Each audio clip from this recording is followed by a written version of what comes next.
Muito bem. Sabemos todos que existe uma certa confusão ou conflito de definições exatamente do que é mídia programática. Então, o Sérgio definiu muito bem, mas, de qualquer maneira, mídia programática direta. Eu queria reforçar que tem três categorias dentro da mídia programática: o leilão aberto, o leilão privado e as negociações diretas, um a um, que é o caso dos Preferred Deals, ou uma variação delas, que é o Cubes, que é uma coleção de Preferred Deals. Então, enquanto a gente estiver conversando aqui, no momento que estivermos nos referindo à mídia programática direta, estaremos falando de leilões privados e negociações diretas, um a um, transacionadas através de alguma ferramenta informatizada, como pode ser precisamente o Ad Exchange. Muito bem, o nosso objetivo é entender ou trazer para todos vocês uma visão do mercado. Por isso temos aqui um editor online, um dos maiores do país, uma agência de publicidade online e um fornecedor de tecnologia para a mídia programática. Vamos começar com o Enor. Provavelmente você, como todos nós, já escutamos falar bastante na mídia sobre as taxas de crescimento acelerado da mídia programática direta, no mundo inteiro, em particular nos Estados Unidos, mas também na Inglaterra e até no Brasil. De acordo com a tua experiência, o que você tem observado no UOL, que comportamento você tem visto no passado recente e qual a tua expectativa em relação ao futuro? Eu acho que a gente está bem no começo, tá?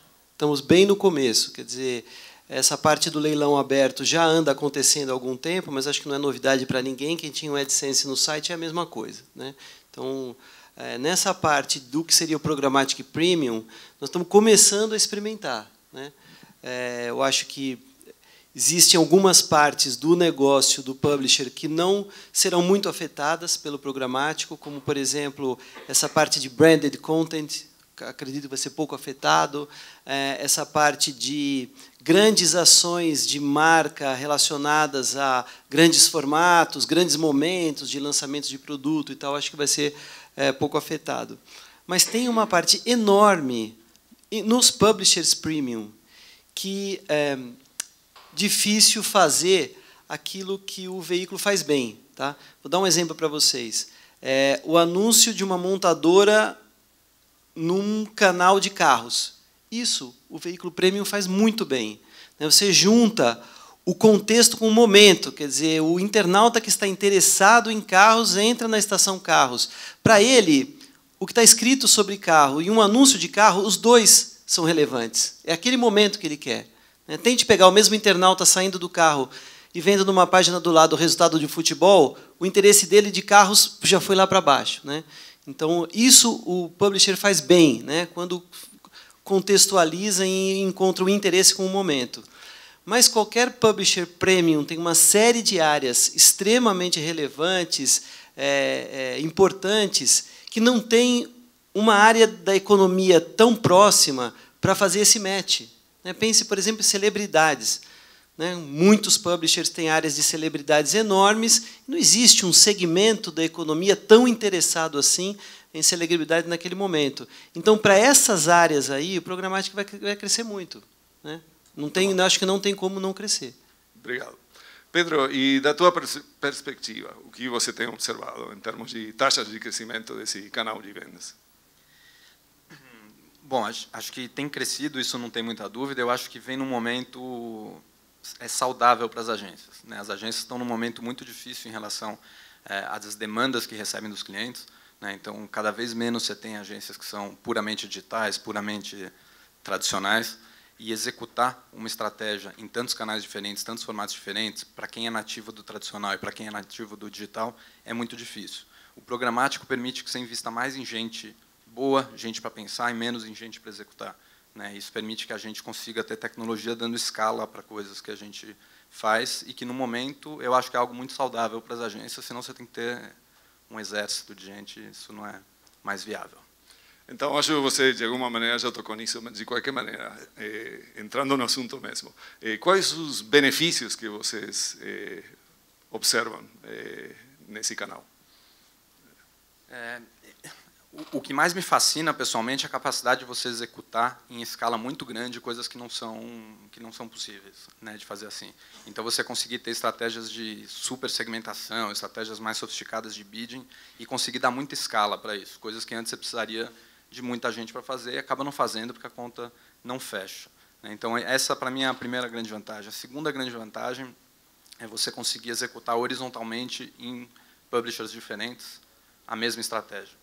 E você tem uma estratégia focada na sua audiência e não focada no canal. E aí você vai otimizando ela por canal. Então, para mim, essas são duas coisas que mudam muito e fazem muita diferença. Eu acho que, assim, do ponto de vista de um publisher, é a possibilidade de você valorizar áreas do seu site que não são óbvias, né? Que existe ali um público interessante, um público que pode gerar resultado para o anunciante, mas você não sabe exatamente quais são os interesses dele, o programático permite você, então, revalorizar essas áreas. Basicamente, eu acho que essa é a principal novidade que está trazendo aí para o publisher. Legal. No caso de vocês, Enor, vocês já estão colocando inventário, vamos dizer, premium no canal programático? Não somente inventário remanescente? Estamos sim. Ainda é o que eu falei, ainda é uma coisa pequena, nós estamos ainda aprendendo com esse negócio, mas a gente tem feito alguma coisa, sim. Tem feito alguma coisa. E eu acho que isso vai crescer rápido. Tá? Acho que não vai demorar para crescer. Tenho a impressão que vai crescer rápido isso aí. E em termos de eficiência, um pouco lembrando do que o Pedro estava falando, o que vocês têm observado, que benefícios vocês têm observado? O que acontece aí, Beto, é que o anunciante não precisa de tanto inventário para gerar o resultado dele. Tá? Então, o que a gente tem visto? Quando a gente começa a colocar tecnologia em cima dessa entrega, né, pode ser programático, pode até ser uma coisa um pouco mais simples do que o programático, mas alguma inteligência tecnológica, o anunciante tem condição de pagar um pouco mais e ele precisa de menos inventário, porque a eficiência cresce muito, a eficiência cresce demais. Então, quando a eficiência cresce muito, dá para todo mundo ganhar e ainda sobrar um pouquinho de gordura no meio. Né? Então, eu acho que esse é o maior benefício nosso. Eu, há 1 ano atrás, ou talvez 2 anos atrás, a gente tinha um grupo de anunciantes que tinham acordos muito grandes. Com esses acordos muito grandes, eles tinham um desconto muito grande. Portanto, eles tinham um CPM médio bastante baixo, que usavam uma quantidade enorme do nosso inventário. Isso está desaparecendo. Né? Eu acredito que, em curto prazo, não sei se em 2015 eu teria um cara com esse mesmo perfil. Ele usa hoje ele quer saber quanto inventário eu consigo entregar para ele com algum tipo de tecnologia, e o resto ele não está interessado mais. Imagino que você se refere a dados, não? First party data e third party data. Assim, o que tem acontecido mesmo, né, o que realmente está acontecendo hoje em matéria de dados é retargeting. Né? Eu acho que, quanto a isso, não há dúvida, é o que está acontecendo hoje. First party, nós, pelo menos no UOL, ainda não conseguimos ativar de uma forma produtiva, ou seja, que eu pegue o meu dado, compare 2 campanhas do cliente e mostre que, com o uso do meu dado, a outra campanha dele foi muito melhor. Ainda não conseguimos fazer. Estamos ainda avançando nessa área aí. Mas, com essa informação, imagino que o anunciante está disposto a pagar mais, a pagar um CPM maior. Acho que o anunciante não quer saber da informação, ele quer saber do resultado. Né? A informação eu tenho, tudo bem, mas ele quer saber do resultado. O resultado, não tem a gente ainda não conseguiu fazer. Tá? A gente ainda não conseguiu fazer. Estamos trabalhando nisso para fazer um resultado com first party data. O que tem funcionado de fato, né, realmente o sucesso do momento, é o retargeting. Né? O retargeting acho que está consolidado aí, o brasileiro adora. Fique mostrando o mesmo banner para a mesma pessoa, muitas vezes o cara compra. Seja lá o que for, o cara compra. Uma hora vai. Vai. Mas ele acha que, assim, Deus me falou, essa geladeira está aparecendo toda hora para mim, é uma mensagem dos céus que eu tenho que comprar ela, o cara vai lá e compra. É para ser para mim. Muito bem. E já que você está falando de retargeters, alguns publishers têm tido bastante sucesso subindo o CPM dos retargeters quando eles mudam de modelos de first look, com inventário garantido, para private auction, ou leilão privado. Vocês têm experimentado com essa alternativa? Não entendi. Passando os retargeters para leilões privados, ao invés de fazer acordos com inventário garantido. Eu tenho uma posição meio complicada em relação a isso, mas eu vou falar para vocês, tá? Porque eu acho que é importante que todo mundo saiba. O publisher, quando o publisher quer ser dono do seu inventário, porque o publisher pode também terceirizar o seu inventário e dar para outro, mas quando ele quer ser dono do seu inventário, ele não pode ter um terceiro no meio arbitrando o seu preço. Então, eu não tenho acordo com o retargeter simplesmente porque eu tenho um acordo com um anunciante, outro acordo com outro anunciante, outro acordo com outro anunciante. Não tem um terceiro lá que chega e fala assim, olha, para mim o preço do UOL é X, tá? Eu compro. Isso não existe, não pode existir uma coisa dessa se o publisher quer ser dono do seu inventário. Então, o negócio da mídia programática, para o publisher que quer ser dono do seu inventário, mídia programática tem que ser um negócio que dá poder para o anunciante, inclusive a nível da impressão. O anunciante tem que poder decidir se aquela impressão para ele vale ou não. Mas você não pode perder o controle do seu negócio. Então, tudo para mim que caminha no sentido de você perder o controle do seu inventário não funciona. Então, a gente não tem, de fato, não tem caminhado nessa área aí. Ok. Muito bem. Mudando um pouco de assunto, existe sempre, acho que o Sérgio já se referiu a isso, a preocupação em termos de conflito de canal com o time de venda direta do publisher. Como vocês têm resolvido isso? Em termos de estrutura, compensação, não sei. Eu acho que não deve ter conflito de canal. Quem vai vender a mídia programática é a minha equipe. Tá? Perfeito. Então, o desafio aí, eu entendo que é capacitar a equipe para trabalhar com também esta forma de venda. Porque vamos lembrar que a equipe tem que vender branded content, que a equipe tem que saber, né, trabalhar com vários produtos, mas ela também tem que se capacitar para isso, porque, no final das contas, existe lá os clientes da FBIS, eu tenho a minha equipe que atende a FBIS, e mídia programática, lógico que ganha eficiência, mas tem que ter gente olhando. Não é um negócio assim que você vira um botão e resolveu todos os problemas. Não é isso, tem que ter gente olhando. Existem melhorias a serem feitas, existem problemas a serem atacados. O relacionamento. Tudo isso. Fundamental. Então, tem que estar na mão da equipe, né? Eu enxergo isso como um negócio que tem que estar na mão da equipe e encaro a ferramenta como que nós vamos usar, realmente como uma ferramenta. Tá? Assim como existe um Ad Server, que é uma ferramenta que está a serviço da equipe para o melhor uso possível do inventário, a sua plataforma de mídia programática é uma ferramenta tecnológica que tem que estar a serviço da equipe para o melhor uso possível do inventário também. Muito obrigado. Pedro, e falando dos anunciantes, na tua perspectiva, o que você acredita que eles procuram quando vêm conversando sobre mídia programática direta? Qual que é a ideia que eles têm? Eu acho que tem dois grupos bem distintos de anunciantes, né? Tem o varejo, os anunciantes de resposta direta, que querem eficiência, querem o ROI, querem conseguir trazer os seus dados para trabalhar para eles. Eu acho que todo mundo teve muito sucesso trabalhando com as networks e com os retargeters, e agora começam a enxergar que talvez tenha um papel para ter os dados proprietários e conseguir executar suas próprias campanhas, que vai ser importante no futuro. Então, eu vejo o varejista olhando para isso, querendo ter domínio da tecnologia do dado para conseguir executar campanhas com muito retorno.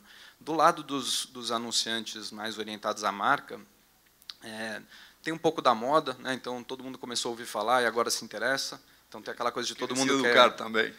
Eles querem aprender, querem ser o primeiro dentro das suas empresas a fazer, o que eu acho super saudável, não é muito legal.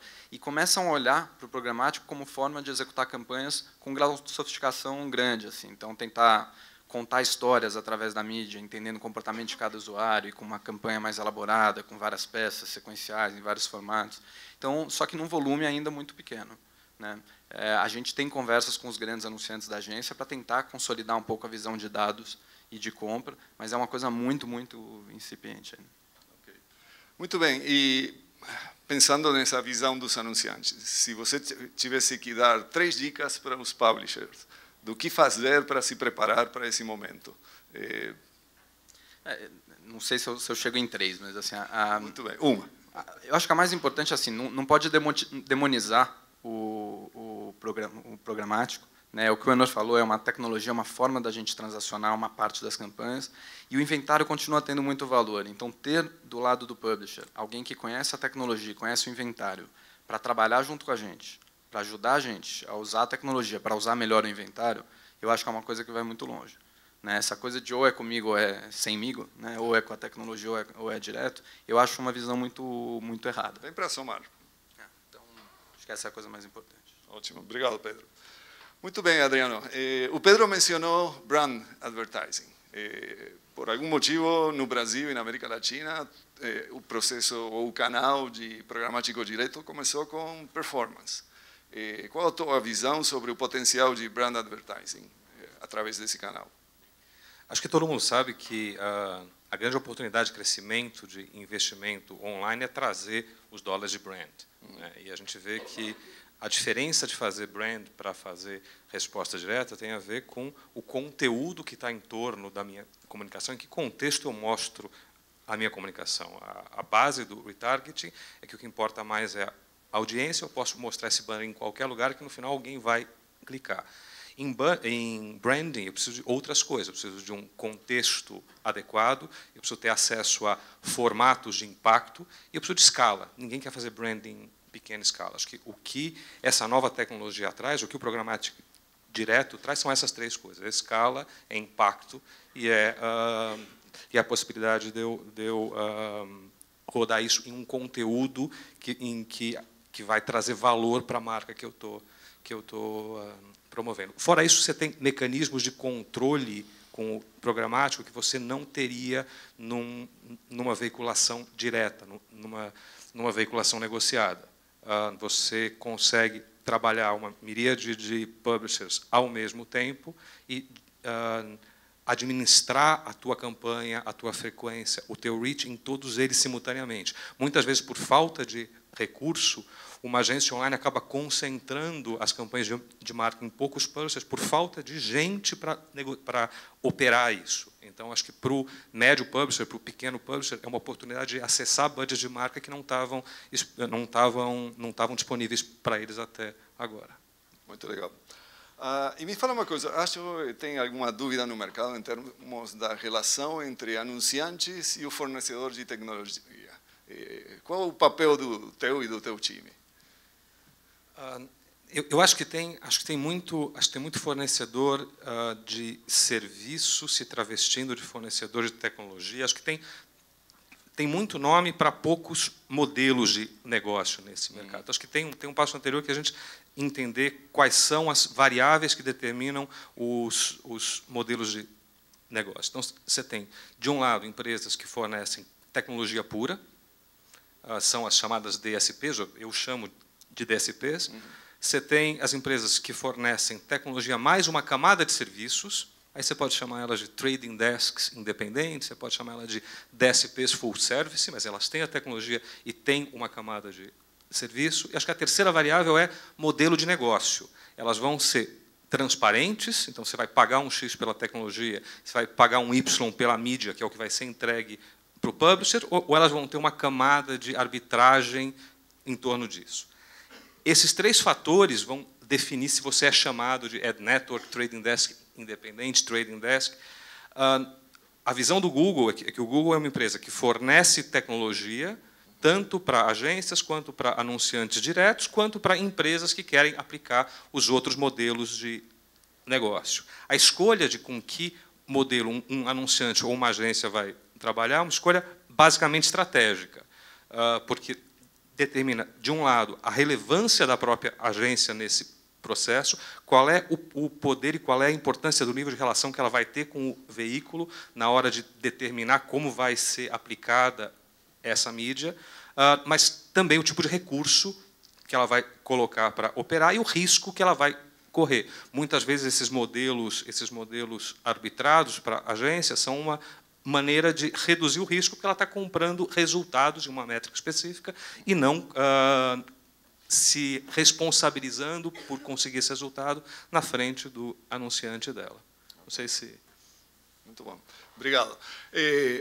Acho oportuno dar oportunidade para os nossos convidados fazer alguma pergunta para os membros do painel. Alguém tem alguma pergunta? Está tudo claro. Por favor. Fleury.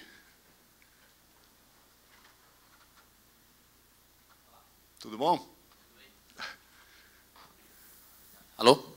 Eduardo Fleury, da Emídia. Tanto para o Enor quanto o lado do Google que está vendo isso e o lado da FBIS que está trabalhando com os clientes. O quanto que o de Preferred Deals, que na prática é estabelecer as relações que você já tem com os anunciantes na plataforma programática, está conseguindo ser implementado do ponto de vista dos próprios anunciantes e agências. Na verdade, você estabelece uma relação mais fácil e pronta para ter a relação comercial que você já tem com as marcas que você já tem, os anunciantes que você já tem, só que você permite a ele mais agilidade. Está acontecendo isso na visão de vocês? Assim, ou ainda, legal, todo mundo sabe o que dá para fazer, mas não tem ninguém fazendo? Como que está esse momento? Pouca gente fazendo. Acho que a gente fala disso há muito tempo, eu fiz 2, por enquanto, de verdade. Falei muito já e fiz 2.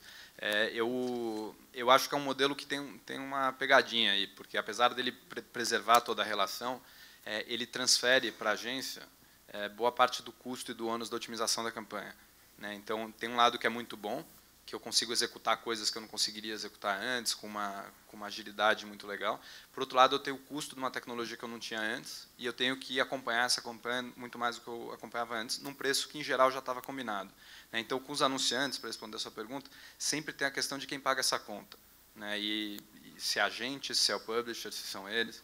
Então, acho que esse ainda é um pedaço confuso um pouco nos Preferred Deals. Eu posso somar uma coisa, a gente vê isso como percentualmente marginal hoje aqui no Brasil, mas se eu olho a operação do Google lá fora, nos Estados Unidos, isso já é extremamente expressivo. Eu não digo que ultrapassa o consumo em RTB, mas deve se equiparar à venda de programmatic em RTB nos próximos anos. Então, não é algo que lá fora está sendo testado, é o que já está ganhando um volume importante. Principalmente nos Estados Unidos. E, em segundo lugar, Inglaterra. Enor, você comentou? Sim. Sim. Ok, muito obrigado. Mais alguma pergunta, por favor? Obrigado, Fleury.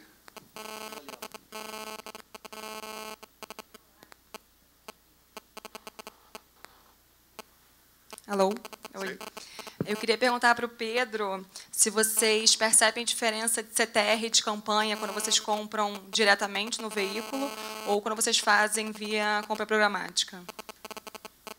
Sim, e para qualquer lado, né? Assim, eu acho que não tem, o que a compra programática permite é que a gente escolha individualmente qual a impressão que nos interessa ou não e consiga otimizar por algum critério do tipo CTR, do tipo vendas, do tipo qualquer outro. Quando a gente compra antecipado, a gente não tem como, a gente assume o resultado que a gente espera ter por uma audiência, por um tipo de inventário. Tem outras vantagens, né, do ponto de vista de exposição e de garantia dessa exposição, mas, em geral, você consegue CTRs melhores, muitas vezes em volumes muito menores, mas executando no programático. Quando a gente está falando do mesmo formato, né, tem muitos formatos que não estão disponíveis nos 2 canais.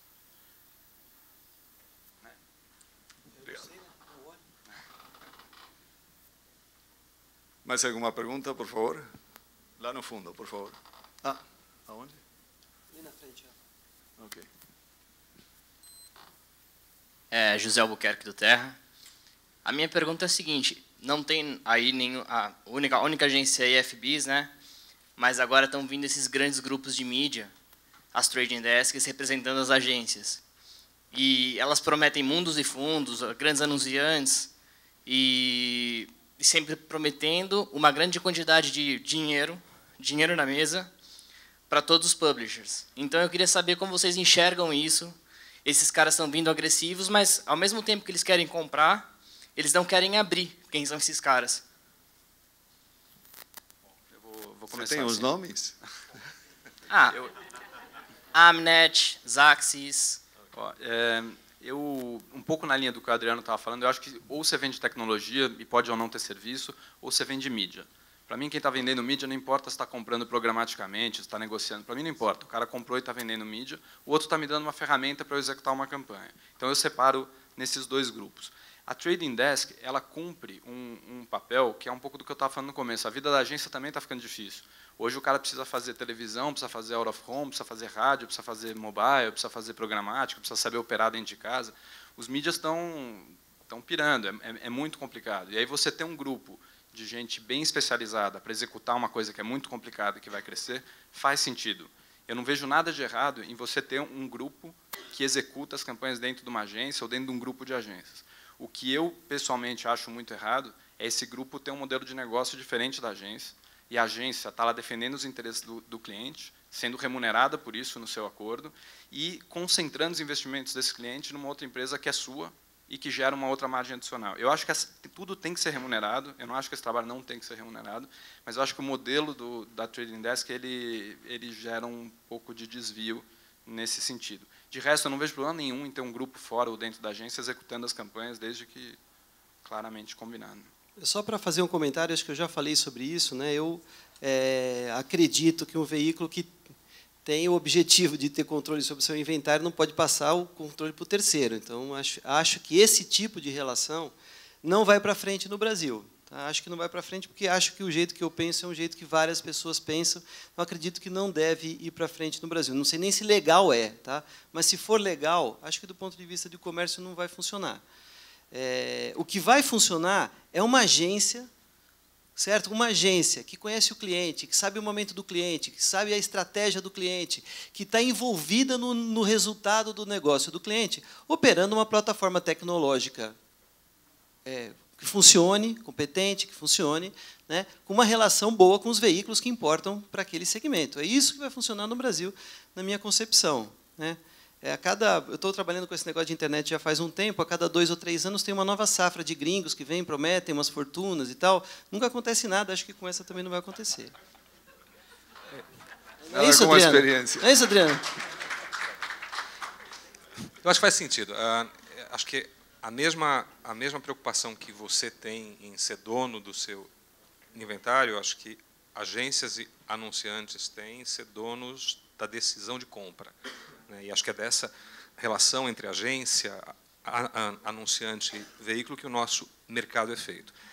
Tem espaço para intermediários, para empresas que ganhem consolidando oferta e demanda no meio. Eu não sou tão cético quanto você. Eu acho que até tem espaço, talvez em pequena escala, porque fazer isso, vender ou comprar, dá um trabalho gigantesco. Então, para pequenos veículos ou pequenas agências que não têm volume para ter uma força de vendas montada, uma capacidade de operação de programático, acho que poderia haver espaço para empresas desse tipo.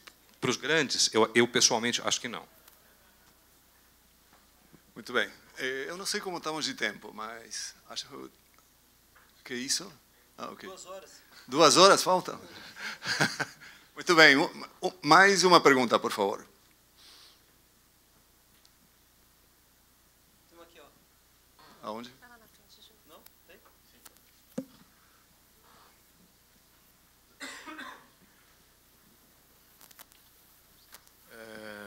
Acho que para todos, mas principalmente para o Enor aqui, que tem um time bem estruturado de vendas, um bom relacionamento com os clientes. Bom, eu sou da Gazeta do Povo, GRPcom do Paraná. A gente também tem um time muito forte de vendas, consegue vender muito bem o inventário.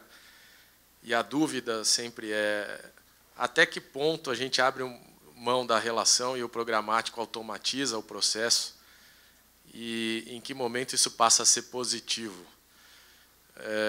Ainda não tenho tanta certeza se o time ajuda ou não a vender no programático, ou se o programático serve para atingir mercados e clientes que dificilmente eu vou conseguir construir uma relação. Normalmente, quando eu construo a relação, essa relação é imbatível em termos de preço e de resultado para o cliente. Não do ponto de vista de performance, mas de emprestar o relacionamento que a gente tem de veículo para a campanha dele. E eu fico imaginando se eu consigo trazer clientes internacionais ou clientes nacionais que eu não tenho acesso através do programático e como é que essa tecnologia pode ajudar num relacionamento novo. Como é que você chama mesmo? Guilherme. Guilherme. Guilherme, eu também tinha a mesma dúvida que você, tá?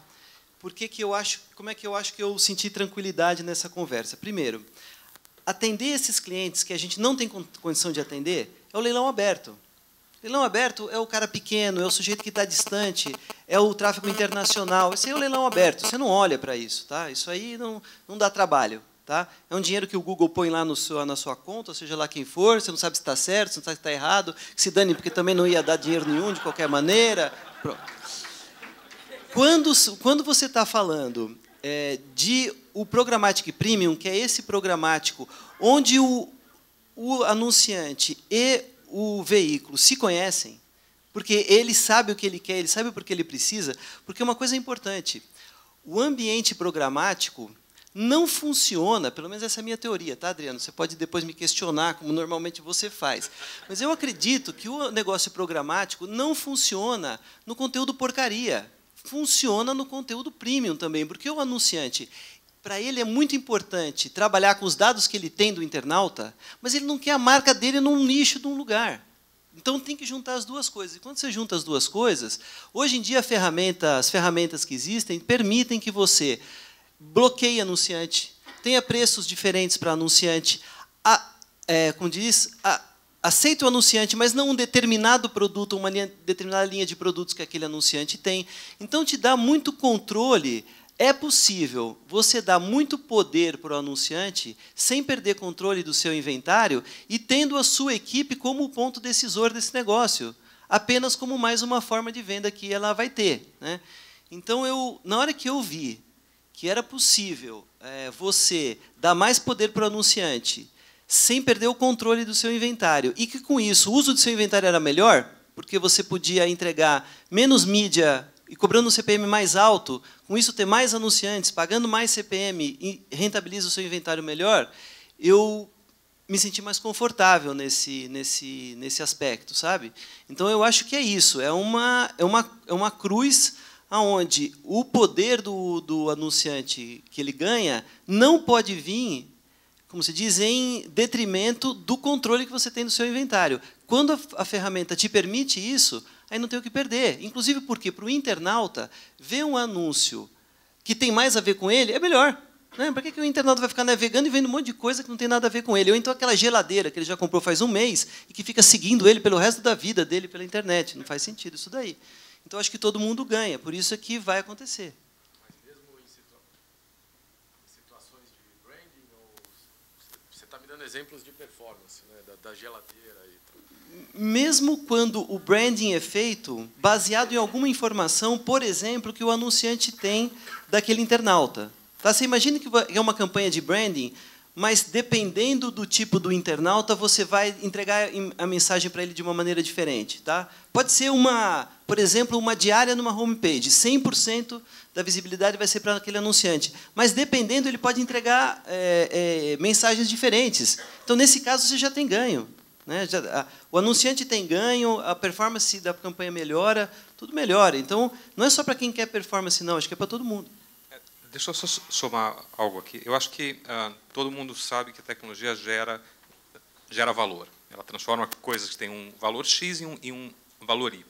Isso vale para qualquer indústria e para a publicidade também. Você consegue hoje, com tecnologia, rodar formatos de impacto em inventários que talvez não fossem tão premiums ou tão interessantes, e se você está falando com a audiência correta, gerar um valor para isso que antes não tinha. Uma outra coisa que eu acho que vai, e aí é mais falando de tendência, que vai impactar muito o fazer branding online, que se começam a criar métricas mais duras de marca online. Tem métricas agora aparecendo de search lift, de brand lift, ou seja, pesquisas que você faz após a exposição dessa campanha que me indicam qual foi o impacto que ela teve, um indicador de awareness, de favorability de marca, de buscas orgânicas por uma marca específica. Isso vai dar uma ciência para se fazer branding online que eu espero ajude a trazer dinheiro novo para o online. Mas isso só vai ser aplicado dentro desse ecossistema de programático, onde você está mensurando cada passo, você consegue decidir a compra de cada impressão com base em um indicador forte. Eu acho que DR, que resposta direta, só teve esse crescimento porque a gente tinha um indicador bom ou não de atribuição de last click. A hora que marca tiver indicadores desse tipo, vai ter dinheiro novo na mesa para todo mundo. Muito bom. Obrigado aos panelistas. Espero que tenha agregado valor para vocês, como eles agregaram para mim. Obrigado novamente.